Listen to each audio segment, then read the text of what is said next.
भगवान की अकारण करुणा के फलस्वरूप पवित्र श्री बद्रिकाश्रम में विराजमान होकर, सरस्वती नदी के तट पर विराजमान होकर हम सभी लोग श्रीमद् भागवत महापुराण की पावन चर्चा श्रवण कर रहे हैं। श्रीमद् भागवत महापुराण साक्षात भगवान श्री कृष्ण का मंगलमय विग्रह है और इस ग्रंथ में ज्ञान वैराग्य भक्ति के सहित, इसको तेज करो और इसकी आवाज थोड़ी बढ़ाओ। श्रीमद् भागवत महापुराण में ज्ञान वैराग्य भक्ति के सहित परम तत्व परमात्मा के स्वरूप का निरूपण किया गया है। कल के प्रसंग में आप सभी लोगों ने श्रवण किया भगवान का कपिल अवतार, ऋषभदेव भगवान का अवतार, श्री जड़ भरत जी का पावन चरित्र, और इसी क्रम में श्रीमद् भागवत महापुराण के छठे स्कंद में श्री सुखदेव जी ने राजा परीक्षित को भगवान के नाम की महिमा का वर्णन करके सुनाया। राजा परीक्षित ने पूछा कि निवृत्त मार्ग कथित आदौ भगवता यथा क्रमयोगोपलब्धेन ब्रह्मणा यदि संसृति। हे भगवन, आपने निवृत्ति मार्ग का वर्णन किया, प्रवृत्ति मार्ग का वर्णन किया और भी अनेकानेक विषयों का वर्णन किया, और इसी क्रम में आपने भूमंडल का वर्णन किया। श्री सुखदेव जी महाराज ने राजा परीक्षित को भूमंडल का वर्णन करते हुए 7 द्वीपों वाली पृथ्वी और इन 7 द्वीपों में जम्बू द्वीप और जम्बू द्वीप के जो 9 वर्ष हैं उन 9 वर्षों का वर्णन, और उसी क्रम में भारतवर्ष का वर्णन, और भारतवर्ष के वर्णन के क्रम में श्री बद्री विशाल भगवान की महिमा का वर्णन, ये सब कुछ सुखदेव जी ने राजा परीक्षित को सुनाया। इसी क्रम में नरक का वर्णन करके सुनाया। कौन सा पाप करने पर व्यक्ति को कौन से नरक की प्राप्ति होती है। 21 प्रकार के नरक का वर्णन, और फिर उस एक एक नरक के अनेक अनेक भेद हैं। इन सब विषयों का वर्णन सुखदेव जी ने राजा परीक्षित को सुनाया। पाप का परिणाम दुख है। अगर व्यक्ति ने पाप किया है तो उसका प्रायश्चित्त कर ले, और अगर प्रायश्चित्त नहीं किया है तो फिर उन पापों का फल उसे नरक में भोगना ही पड़ता है। किसी ने कहा कि इतनी सुंदर सुंदर कथाओं के बीच में सुखदेव जी ने नरक का वर्णन क्यों किया? नरक कौन सी अच्छी चीज है? सुंदर भगवान की कथा, अनेक अनेक ज्ञान विज्ञान की बातें, और बीच में लाकर के नरक का वर्णन सुनाना शुरू कर दिए। क्यों? तो इसका यही उत्तर है कि जिस चीज से हमें बचना है उसके भी स्वरूप को जानना चाहिए, और जो हमें ग्रहण करना है उसके भी स्वरूप को हमें जानना चाहिए। यह सिद्धांत है। संग्रह त्याग की बिनु पहचाने। गोस्वामी तुलसीदास जी महाराज कहते हैं कि जिस वस्तु का संग्रह करना हो उसे भी पहचानने की आवश्यकता है, और जिसका त्याग करना है उसे भी पहचानने की आवश्यकता है।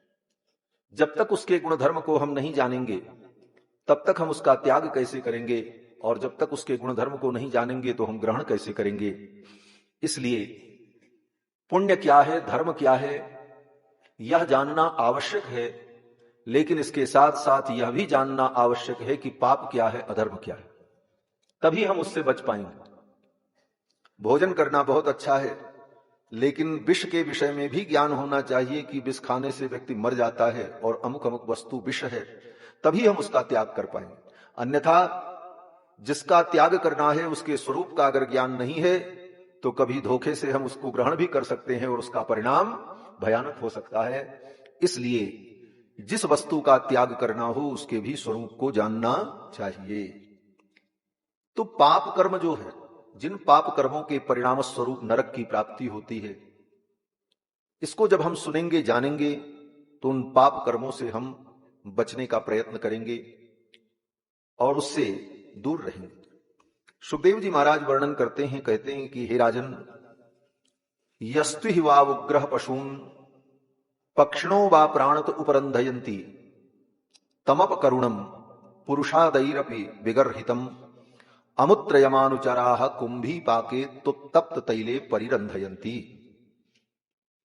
अर्थात जो व्यक्ति अत्यंत उग्र और क्रूर होकर पशु पक्षियों की हत्या करके उनके मांस का रंधन करके खाता है, ऐसे पापी प्राणियों को यमराज के दूत कुंभी पाक नाम के नरक में ले जाते।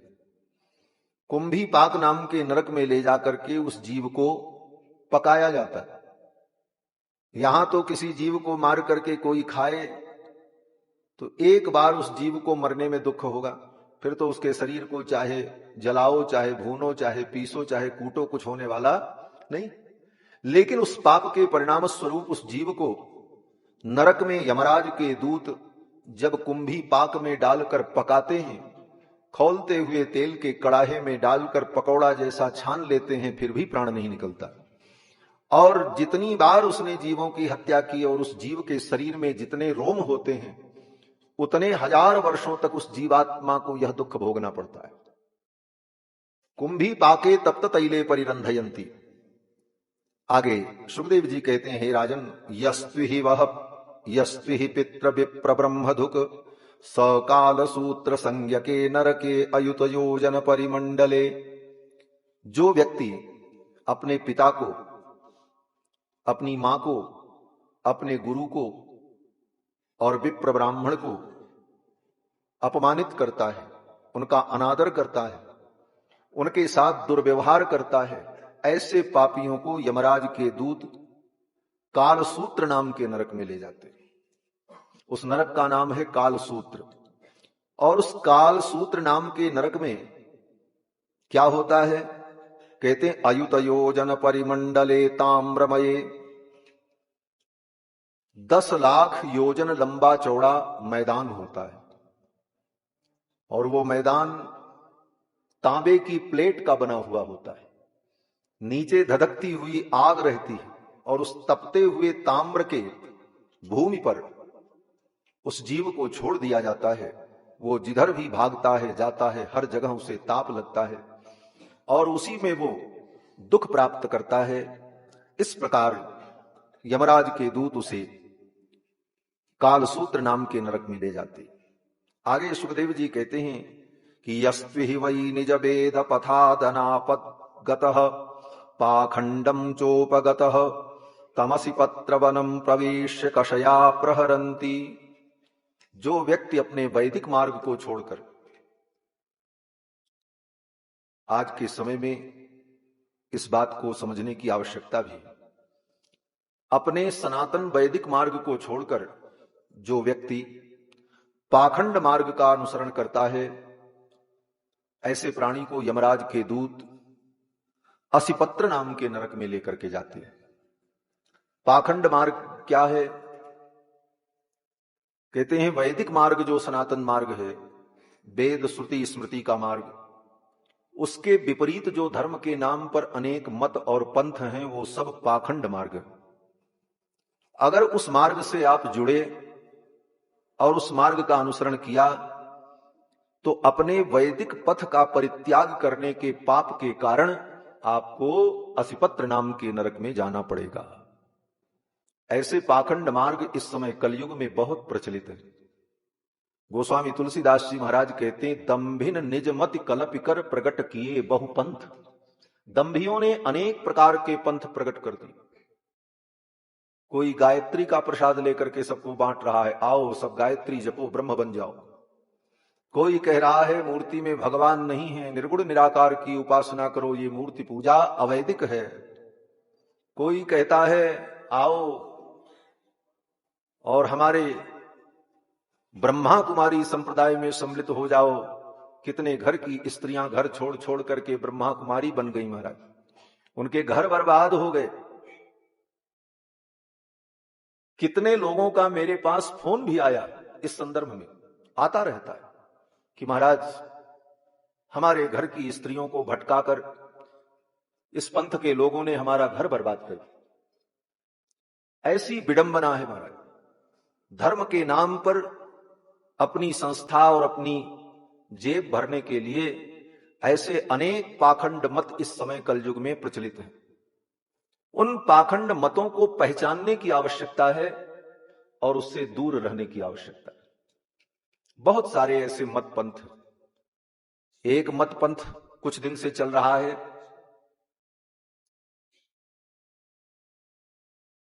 शिव परिवार के नाम से, और वो क्या करते हैं, बोले घर में से जिसके जिसके घर में शालग्राम भगवान की मूर्ति सब फेंकवा दिया मैंने, और लोगों ने उनके कहने में आकर के अपनी सनातन परंपरा के अनुकूल शालग्राम की जो सेवा थी उसको त्याग दिया। ऐसे ऐसे अनेक मत पंथ धूर्तों के द्वारा विस्तार किया जा रहा है। ऐसे युग में बहुत सावधान रहने की आवश्यकता है, और अगर कुछ समझ में ना आए तो चुपचाप श्रीमद् रामचरितमानस पढ़ो और गोस्वामी तुलसीदास जी ने जो कहा है उन चौपाइयों के अनुसार जीवन यापन करो। और सुनना भी है तो मैं व्यासपीठ से इस बद्रीनाथ धाम में कह रहा हूं, सबको मत सुनो, बुद्धि खराब हो जाए। उन्हीं को सुनो जिनका उपदेश शास्त्र सम्मत हो, जो सनातन परंपरा के अनुकूल धर्म का उपदेश करते हो, ऐसे व्यक्तियों के प्रवचन को सुनो। अन्यथा आपकी बुद्धि उतनी विस्तृत नहीं है कि सकल शास्त्रों को पढ़ करके और निर्णय कर पाओगे। कोई कुछ कह देगा और वो करने में लग गए तो पता नहीं क्या हो जाएगा। इसलिए आज के समय में ये बात समझने की आवश्यकता है। दंभिन निज मति कलप कर प्रकट किए बहुपंथ।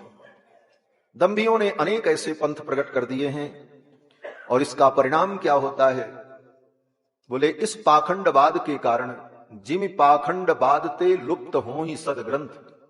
इस पाखंडवाद के कारण जो हमारे सदग्रंथ हैं, जो कल्याण करने वाले हैं, ऐसे ग्रंथ लुप्त हो जाते हैं और पाखंडियों का मत ही समाज में प्रचलित होने लग जाता है और उसी का आदर होने लग जाता है। इसलिए इस पाप से भी हमें बचना चाहिए। आगे सुखदेव जी कहते हैं, हे राजन, यस्ति हि वै राजा राज पुरुषो वा अदंडे दंडम प्रयक्षति।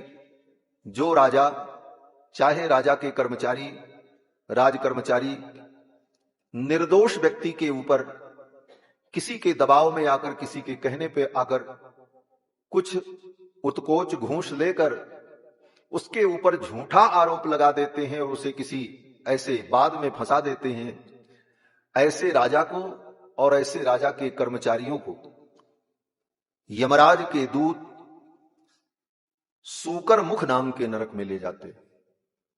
जो सरकारी कर्मचारी हो उनको यह समझना चाहिए कि जो सरकार के अधीनस्थ हैं और उन्हें अधिकार प्राप्त है, ऐसे लोग अपने अधिकार का जब दुरुपयोग करते हैं तो यमराज के दूत उन्हें सूकर मुख नाम के नरक में ले जाते हैं, और वहां बड़े बड़े भयंकर मांसाहारी सूअर होते हैं जो उसके मांस को नोच नोच करके खाते हैं, फिर भी प्राणांत नहीं होता है। तो इस प्रकार से श्री सुखदेव जी ने अनेक प्रकार के नरकों का वर्णन किया है कि पापों के परिणाम स्वरूप जीव को नरक में जाना पड़ता है। राजा परीक्षित ये सब सुन करके बड़े व्यथित हो गए। महाराज, कौन ऐसा व्यक्ति है जिसने पाप न किया? कुछ न कुछ तो गलती होती है। तो इन पापों के परिणाम नरक से बचने का उपाय क्या है? तो सुखदेव जी ने कहा, राजन, एक उपाय तो यह है कि इन पापों का प्रायश्चित कर ले। पाप हो गया तो शास्त्र उसका प्रायश्चित कहता है कि अगर तुमसे ये गलती हो गई तो तुम ये कर लो तो तुम पाप मुक्त हो जाओगे। उसका नाम है प्रायश्चित। वेद शास्त्र में जितने कर्म विधान हैं वो 4 प्रकार के हैं: नित्य, नैमित्तिक, काम्य और प्रायश्चित। वेद शास्त्र में जितने भी विधि विधान कहे गए हैं, पूजा पाठ, अनुष्ठान, यज्ञ, जप तप, वो 4 प्रकार के हैं। पहला है नित्य। नित्य का मतलब जो सबको करना चाहिए। न करे व्यक्ति तो पाप लगेगा। जैसे नित्य स्नान करना चाहिए, तो ये आपकी मर्जी पर नहीं है कि हमारा मन करे तो हम नहाएं, हमारा मन करे तो न नहाएं, नहाना ही पड़े। नित्य संध्या वंदन करना चाहिए, इसमें यह नहीं है कि आज कर लिए 2 दिन बाद करेंगे। वो नित्य कर्म है। नित्य कर्म को करना ही पड़ता है, उसका कोई विकल्प नहीं। और नित्य कर्म जो है उसके अंतर्गत संध्या, जप, अग्निहोत्र, जो जो नित्य धर्म बताए गए हैं वो नित्य धर्म है।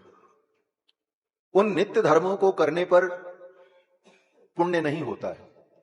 बोले महाराज पुण्य नहीं होता तो क्यों करें? बोले नित्य कर्मों को करने से पुण्य नहीं होता, अपितु जो 24 घंटे में आपने कुछ छोटे मोटे पाप किए वो पाप दोष मिट जाते हैं। नित्य कर्म का मतलब है सफाई। जैसे आप अपने घर में रोज झाड़ू लगाते हैं, तो झाड़ू लगाने से आपका घर कोई बड़ा थोड़ी हो जाता, कुछ नया नहीं हो जाता। लेकिन अगर नहीं लगाएंगे तो बोले कूड़ा कचरा पड़ा रहेगा और धीरे धीरे कचरा बढ़ जाएगा, बहुत गंदगी हो जाएगी। और रोज साफ करते रहें तो कचरा निकलता रहे। उसी तरह जो नित्य कर्म है, स्नान, संध्या, वंदन, तिलक, तर्पण, देवताओं का नित्य पूजन, आराधन, ये नित्य कर्म है। नित्य कर्म करने से कोई नया पुण्य नहीं होता, लेकिन न करने पर दोष लगता है। ऐसे कर्मों को नित्य कर्म कहा जाता है। और दूसरा नैमित्तिक कर्म होता है। नैमित्तिक कर्म माने कोई वैसा निमित्त उपस्थित हो गया तो शास्त्र कहता है ऐसी परिस्थिति में ये कर्म तुम करो, उसको नैमित्तिक कर्म कहते हैं। जैसे बच्चे का जन्म हुआ मूल नक्षत्र में, तो शास्त्र कहता है मूल नक्षत्र में जन्म हुआ तो मूल शांति करो, तो ये नैमित्तिक कर्म है। ये जब मूल में पैदा होगा तभी करना होगा, बाकी बच्चे मूल में नहीं पैदा हुए तो उनकी मूल शांति नहीं करनी। तो किसी निमित्त के कारण जो कर्म किया जाए वो नैमित्तिक कर्म होता है। और तीसरा कर्म होता है काम्य। काम्य माने वेद शास्त्र कहता है ये यज्ञ करो तो तुमको ये फल मिलेगा, ये पूजा करो तो ये फल मिलेगा, तो अगर उस फल की कामना है तो करो और नहीं कामना है तो न करो, कोई अनिवार्यता नहीं। ऐसे कर्म जो है वो काम्य कर्म की कोटि में आते हैं। और चौथा कर्म क्या है? प्रायश्चित्त। आपसे नित्य कर्म अगर बिगड़ गया तो अब उसको कैसे ठीक करें? बोले उसके लिए प्रायश्चित्त करो। कोई पाप हो गया, उससे बचने के लिए क्या करें? बोले प्रायश्चित्त करो। नैमित्तिक कर्म जो करना था वो नैमित्तिक कर्म हमने ठीक से नहीं किया, उसमें गलती हो गई, बोले तो उसका प्रायश्चित्त करो। काम में कर्म किया फल की प्राप्ति के लिए, उसमें कोई कमी रह गई, बोले कोई कमी रह गई तो उसका भी प्रायश्चित्त करो, नहीं तो फिर फल नहीं मिलेगा। तो प्रायश्चित्त कर्म जो होता है वो नित्य, नैमित्तिक और काम्य कर्मों में जो कोई कमी आ जाए तो उसको दूर करने के लिए प्रायश्चित्त कर्म किया जाता है। तो इस प्रकार वेदों में, शास्त्र में 4 प्रकार के कर्म कहे, नित्य, नैमित्तिक, काम्य और प्रायश्चित्त। उसी प्रायश्चित्त कर्मों के अंतर्गत पापों के प्रायश्चित्त का विधान किया गया शास्त्र। सुखदेव जी ने कहा राजन, एक पक्ष यह है कि अगर पाप हो गया और ज्ञान हो गया कि हमसे गलती हुई, बोले तो उसका प्रायश्चित्त करो। लेकिन कितना प्रायश्चित्त जीव करेगा? प्रश्न तो ये, अनंत अनंत जन्मों से हम पाप ही तो करते आए। आज जो दुख हम भोग रहे हैं वो हमारे पाप का परिणाम है। और इतना ही नहीं है, अभी तो पूरा कई जन्मों का पाप रखा हुआ, धरा हुआ है, जो संचित है। तो अनेक जन्मों के संचित पाप, उनका प्रायश्चित्त कैसे होगा? एक पाप का प्रायश्चित्त तो व्यक्ति कर ले, 2 पाप का प्रायश्चित्त कर ले, और जन्म जन्म के पापों का प्रायश्चित्त कैसे हो? और दूसरी समस्या यह है कि कर्म का प्रायश्चित्त व्यक्ति कर ले, लेकिन क्या गारंटी है कि उससे फिर आगे गलती नहीं होगी? राजा परीक्षित कहते हैं, प्रायश्चित्तमतो पार्थम मन्ये कुंजर शौचवत। ये प्रायश्चित्त कैसा है? बोले कुंजर शौचवत, हाथी के स्नान के समान। जैसे हाथी अपनी सूंड में जल भर करके अपने ऊपर डालकर अपने शरीर के मल को धो लेता है, लेकिन ज्यों ही बाहर निकलता है तालाब से, नदी से, फिर अपनी सूंड से धूल को उड़ा करके अपने ऊपर डाल लेता है। तो फिर कब तक हम प्रायश्चित्त करते रहें? यही स्थिति जीव की। पाप करे, फिर प्रायश्चित्त करे और फिर वही गलती करे। बोले तब तो फिर कभी इससे निवृत्ति नहीं मिल सकती। सुखदेव जी कहते हैं राजन तुम ठीक कहते हो, कर्मणा कर्म निर्हारो नह्यात्यांतिकयिष्यते। कर्म से कर्म की सफाई नहीं हो सकती। पाप भी कर्म है और प्रायश्चित भी कर्म है, तो कर्म से कर्म की सफाई ये तो बड़ा कठिन है। हां एक उपाय जरूर है। बोले क्या उपाय है? सुखदेव जी कहते हैं कि केचित केवलया भक्त्या वासुदेव परायणाः अघम धुन्वन्ति कार्त्स्नेन निहारमिव भास्करः। हे राजन, केवल भगवान की भक्ति के द्वारा वासुदेव परायण होकर भगवान के चरणों की भक्ति करते हुए जीव अपने संपूर्ण पाप को धुल लेता है। संपूर्ण पाप को धुलने का अगर कोई उपाय है तो भगवान के चरणों की भक्ति। यह सिद्धांत बता दिया। किस प्रकार से? बोले निहारमिव भास्करः। जैसे सूर्य के प्रकट होने पर अंधकार नष्ट हो जाता है, जो अंधकार सारी दुनिया को ढके रहता है, कितना भी दीपक जलाओ, कितना भी बल्ब जलाओ, कितना भी हाइलोजन जलाओ, लेकिन रात का वो अंधकार समाप्त नहीं होता। काम चलता है लेकिन समाप्त नहीं होता।